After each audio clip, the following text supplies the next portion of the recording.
Good morning, dear students. Today we discuss topic of heat treatment. It is an important topic of material technology subject. So before we proceed to heat treatment, let us discuss the definition of heat treatment. Heat treatment basically is the process of heating a metal to a specified temperature and holding it at that temperature for some time, followed by cooling at a specified rate. So basically the heat treatment consists of heating and cooling of a metal. It does not mean that only heating. The heating as well as cooling will influence the microstructure or the final properties of a metal. So what will we achieve after doing heat treatment?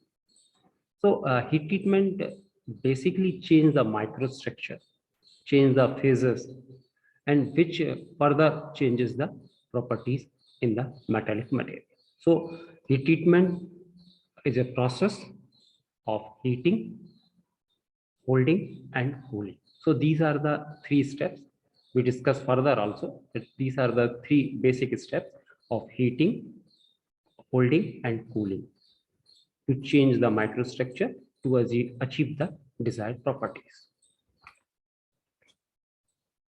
When we come to the process or steps, it can be divided or categorized into three parts: heating, soaking or holding, and cooling. These are the three important and basic steps of the heat treatment. So you can understand the first step, heating, why we do the heating and why we do the soaking or holding, and why what is the need of cooling. When we do heating, we take the material to its initial state when it solidifies. Because of the solidification conditions, the material attain different microstructures. So to diminish all the and to eliminate all the things that happens previously in a metal, so we go for heating again, and we have to heat at a temperature when it will attain a state that it can be changed into the further steps.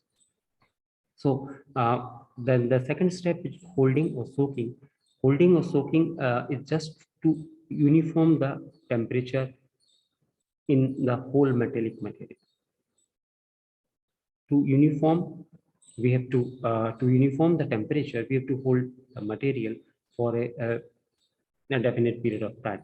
Suppose for 1 mm thickness is there, we have to hold for 10 minutes. Suppose if 6 to 8 mm thickness is there, we have to hold to 1 hour or some more. So this is the basic purpose of holding, to uniform the temperature throughout the metallic sample. Now the cooling is very important, because the cooling decides which microstructure will be attained in the metallic sample. So if the cooling is very fast, if the cooling is very slow, if the cooling is moderate, you will achieve a different microstructure. And if we achieve different microstructure or different phases, we achieve different properties. So this is the basic idea of the heat treatment, that by cooling we can attain or we can achieve different microstructure, and if we attain different microstructure, we certainly achieve different properties.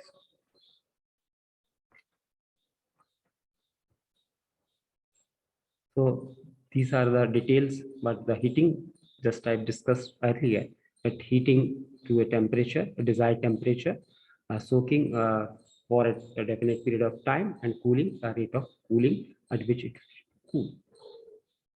So we can use the different combination of the above parameters to achieve different properties.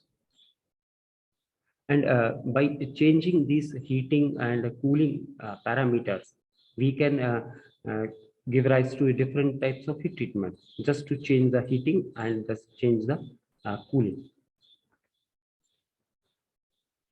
So there are different types of heat treatment, but annealing is the most important and most used in industries. Annealing is just used in industries to stress relieve the residual stress or some other stresses from the samples. And by relieving the internal or residual stresses, the ductility of the metallic sample increases. So the first category of heat treatment is the annealing, and annealing is also of different categories, and we will discuss in our later video how many types of annealings are there.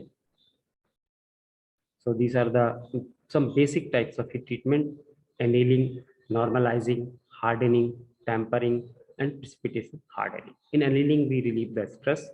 In normalizing, we uh, change the microstructure and to relieve the stresses and change the properties of material. In hardening, we use some faster cooling to attain some hardening phases like martensite. In tempering, we increase the ductility and reduce the hardness. In precipitation hardening, we use the precipitates to form in the material so that they will increase the hardness and the strength of the material. Thank you. Thank you very much. If you have any questions, please post in a video. I will answer them. Okay. Thank you. Thank you very much.